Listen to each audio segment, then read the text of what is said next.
ended up, in football they give you a grace period. They warn you. They warn you once. And the next time they say, you lost your scholarship. I was so ashamed. I joined the military because I didn't want to come back home. And then, of course, the military paid for my schooling after that. Okay, Yeah. okay. All right. Still down there. Yeah. Yeah. Go. Are we going already? You on, brother. Okay, all right. Thanks. Appreciate you being here. Thank you, sir. All right, welcome to History Notes. I'm your host, Rodney Dawson, Curator of Education here at the Greensboro History Museum. And as you may be aware, we are really targeting what's happening the end of May 30th and May 31st into early June, dealing with the protests following the death of George Floyd. And so we're kind of in a social, racial justice reckoning. And so we've been in the streets talking to business owners, we've been talking to protest organizers, we've been talking to muralists. We are actually pleased to be in the gallery where it's unfinished now. So if you go around the corner, you're gonna see chairs and paint and things like that. But one thing we thought we were missing, or we're missing a lot, but we said we're missing the law enforcement perspective. And especially at a time like this when we have two African-American heads of law enforcement bodies, the Sheriff's Department, and of course the Greensboro Police Department. So I'm glad that we reached out to you and you're able to make time and come talk to us and be a part of today's History Notes, talking about Chief Brian James of the Greensboro Police Department. So thank you for being out here. Yeah, thanks for having me. Okay, now you're a product of this town, right? Yeah, grew up right here in Northeast Greensboro. All my life, went through the Greensboro City Schools at that time. Went to A&T State University, Aggie Pride, and right after that, got into law enforcement. Started out with the Guilford County Sheriff's Office for a couple of years, and then came to the police department in 1996. 1996, and I was doing the math, I looked that up, so you're approaching 25 years of service. Yeah, almost 25 with the Greensboro Police Department. Exactly, and you've been in the training division, you work for, I can call it CID now. Yeah. It sound cool. Yeah. But, criminal investigations. Right. And then you were in the neighborhood resource. Yeah, worked in that. We have officers still to this day assigned to our public housing areas. Okay. And that was a great program for me to be involved in early in my career, and it continues to be a success to this day because really it just lays the foundation for police work in community policing, and that's what we still believe in to this day. So building relationships. Absolutely. You can't be effective in a community if you don't have a relationship with the community that you serve. Gotcha. And did you pick that up when you were working in the resource center, or is that something you walked in to the building? I'll tell you, I knew how important it was.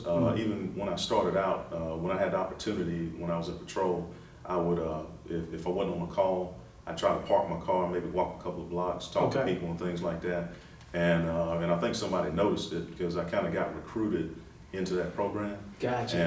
And so that enabled me to be assigned specifically to a housing community, and that's what I did every day was just walk the site and had a chance to get to know people and have them get to know me as well. Good stuff, good stuff. And from right there on Phillips Avenue, yeah, you're from, all right.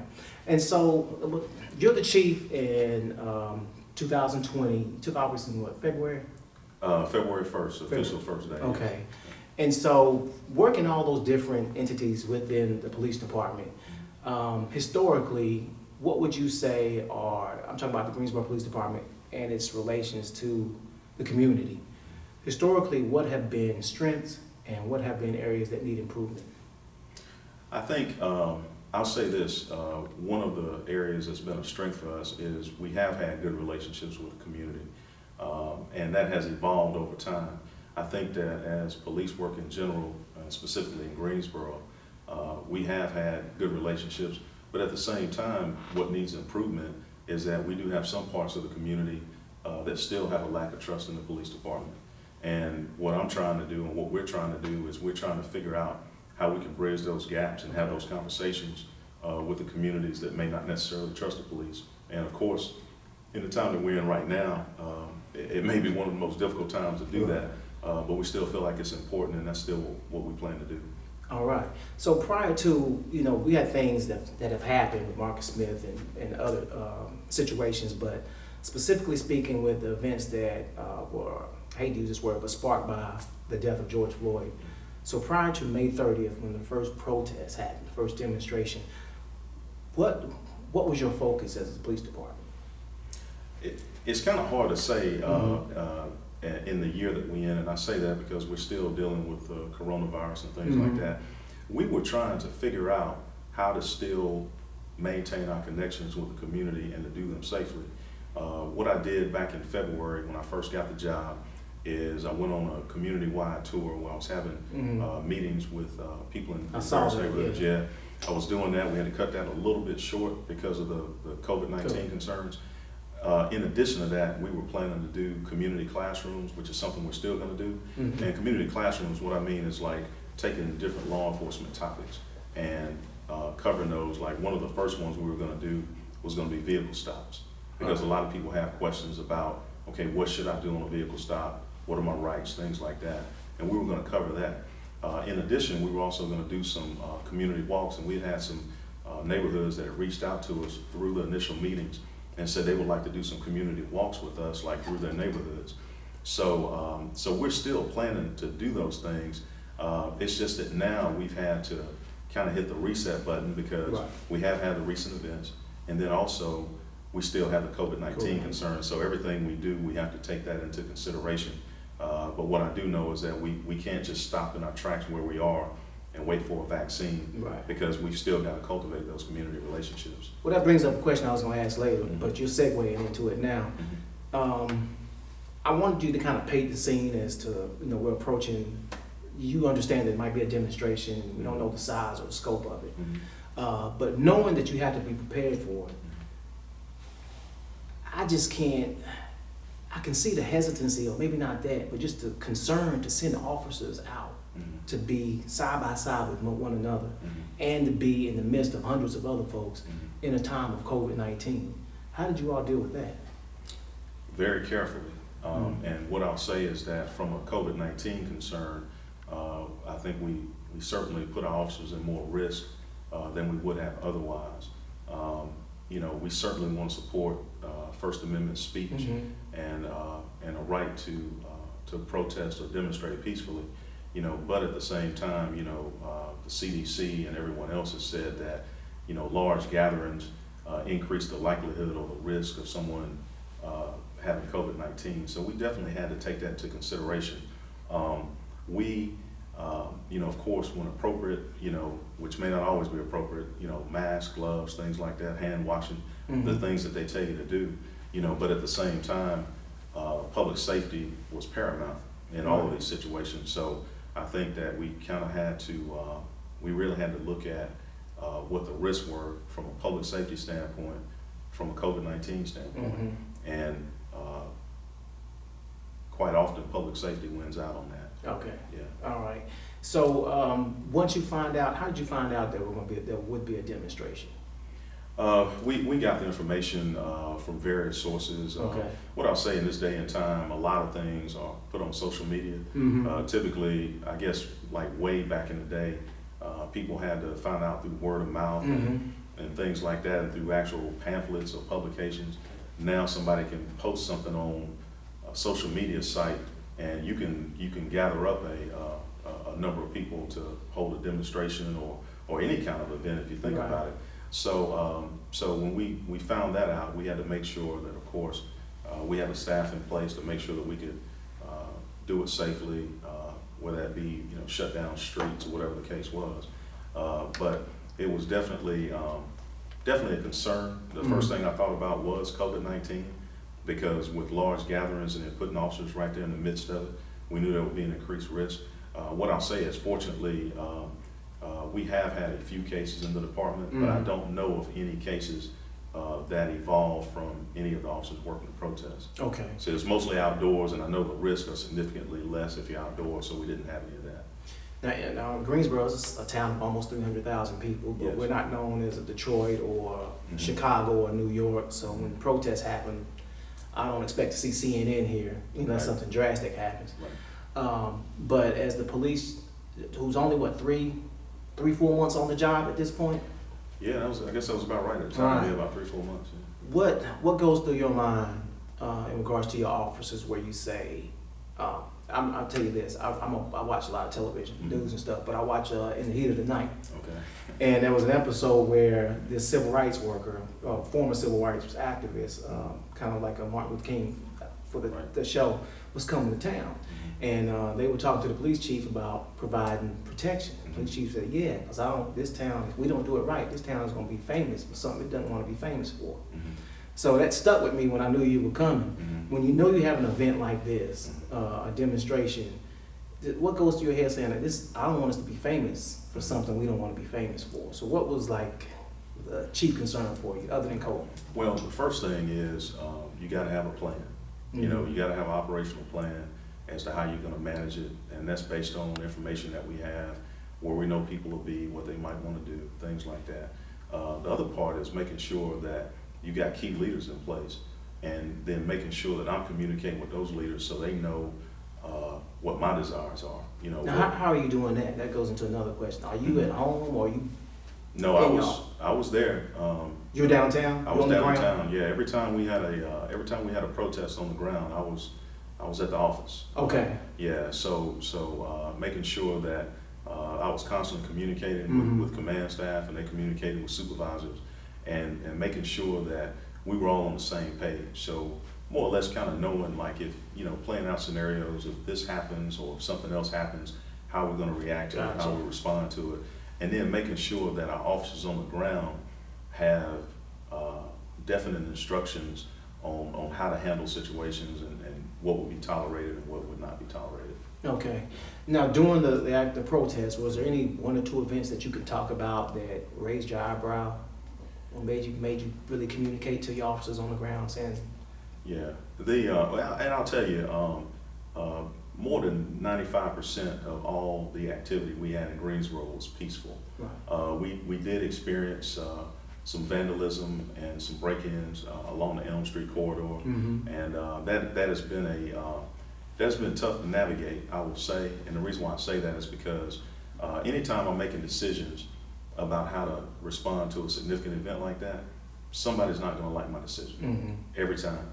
And when I look at that situation, you know, we had officers that had objects, including rocks, thrown at them, while at the same time we had people that were damaging businesses along that Elm Street corridor, and that was on that first Saturday and Sunday night.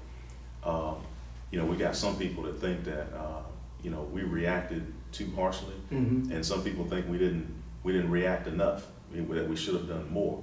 And what we tried to do was to make a decision that would keep the public safe, because there were some peaceful protesters in the midst of the chaos, but to make a decision that would keep them safe as well as keep our officers safe. So, you know, we did suffer some property damage downtown, but I am happy to say that no one was hurt. Right. No citizens were hurt and no officers were hurt. And when I look at it from our point of view, if I can make that statement, then that is a huge win for us. Okay. Now, when I talked to some of the protest organizers, they told me that there were police that came to them and warned them there are some folks that are here not to support you, and that you, I guess for lack of a better term, you might be in danger. Did you hear that? I guess they were tipped off, and then they wanted to let the organizers, the protest participants and the organizers know that might be some white supremacists here, or someone that's just disgruntled by the fact that you're present. And I was even, did you hear that, and did you warn some of the protesters? I didn't know about, of course, not every single communication, because I know that a lot of our officers that were on the ground will have a dialogue with the protesters, and that's something that we encourage, because oftentimes when someone is planning a protest, we actually plan it with them. We say, okay, you want to organize at this location, you want to march down this particular street, you know, and so we can actually provide better service and actually better protection for them if we know where they're going. Because oftentimes what we worry about is if there's a counter group that's coming. If everybody is protesting in solidarity for the same thing, I'm not as concerned. But when counter protesters show up and you got two groups that are clashing, that's when we get really concerned, and that's when we have to be prepared to stand in that gap to keep those two separate groups apart from each other. Now, are you working in conjunction with the sheriff's department, the fire department? How is your relationship with other areas within the city? We have great relationships with our partners. Fire, of course, Greensboro Fire, we have them on standby for a number of different reasons for the functions that they carry out, as well as always having one of them with our command staff. The sheriff's department we have a relationship with. They did assist us on several occasions throughout the protest. We also partner with High Point Police at one point as well. Now, why High Point? Well, the first night when we had activity and we did have some damage downtown, High Point was actually not having any protest at all. Okay. So we essentially have a mutual aid agreement where if one of us needs assistance, that we'll help each other. Okay. So we enacted that mutual aid agreement, and of course the sheriff has jurisdiction over all of Guilford County. So I was able to call the sheriff and get some additional help from the sheriff's office. All right, and that leaves me, and I'll get you out of here with a couple more questions. Okay. But that leaves me, we have yourself, Chief James, and you're not the first African-American police chief. Was it Chief Daughtry? I'm actually the fourth. The fourth? Yeah, it was Chief Daughtry, Chief Robert White, Chief Tim Bellamy, and I am the fourth African-American chief. Okay. In Greensboro. And Chief Daughtry was in the 80s, right? Yeah, he was actually chief for 11 years, Okay. 87 through 1998. He was the Typically, chief when I got. Typically, how long does a chief serve?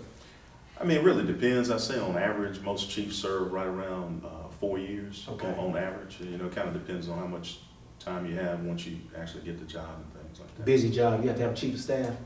Yes, I do. Okay. Yeah, so a lot of people that I have to have because I have so many people reaching out to me. I just have to have somebody to try to help me manage all that and make sure we're responsive to everyone.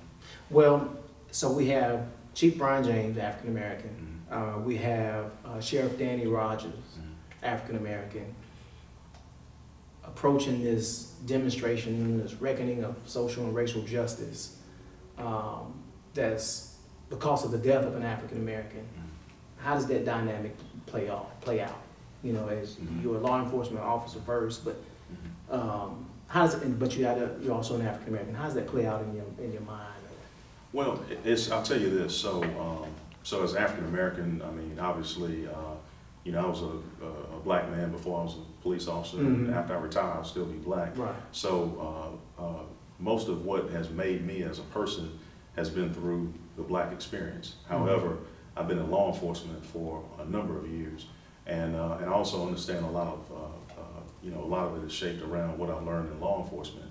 What I'll say is that first and foremost, the safety of everyone participating, because if you look at the protesters, it was actually a pretty diverse crowd on many of those days. I saw a lot of white protesters, a lot of people that appear to be of various nationalities. But I think that the public, I think, looks at the office differently when there's an African American person in the office, and I think that sometimes they may expect certain things of me as a black police chief, and I think on some respects they should. I think because I certainly understand why people are frustrated, understand why people are mad. What I hope happens after all this is said and done, I hope that now that we've got everyone's attention, that the real work will happen.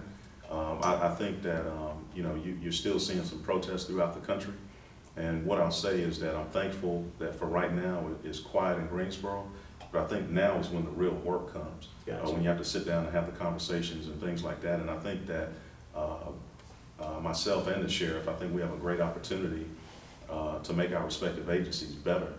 And my hope is that when I do decide to walk away from law enforcement, this agency is better than it was when I found it as a police chief. I think you're on track. I hope so. All right. Well, 30 seconds for these next two questions. Okay. What does a good day look like for Chief James? A good day is a quiet day. Is when I don't have a ton of meetings and I can call up some people in the community and go see them and sit down and have a cup of coffee. I guess when you could sit down and have a cup of coffee, and really just get some thoughts and ideas from people about what they're seeing in the community and some things that we need to pay attention to. All right. What does a good day in 30 seconds look like for Brian James? Riding my motorcycle. Oh, okay. Yeah. What kind you got? I got I'm talking like I got a bike. Well, I got a cruiser. Okay, Yeah, I got like one of those big cruisers. It's an old man bike. It's got like a backrest on it and everything. Yeah. So, but yeah, that's kind of like my stress relief. And of course, I mean, spending time with my family. I got a wife. I got 3 daughters. One is a fully grown adult, and I got one in college and one in high school. But yeah, just spending time with them and just, you know, when I get a chance to jump on that motorcycle, I try to do that and just kind of clear my head a little bit. All right, so you're the chief of police for all of Greensboro.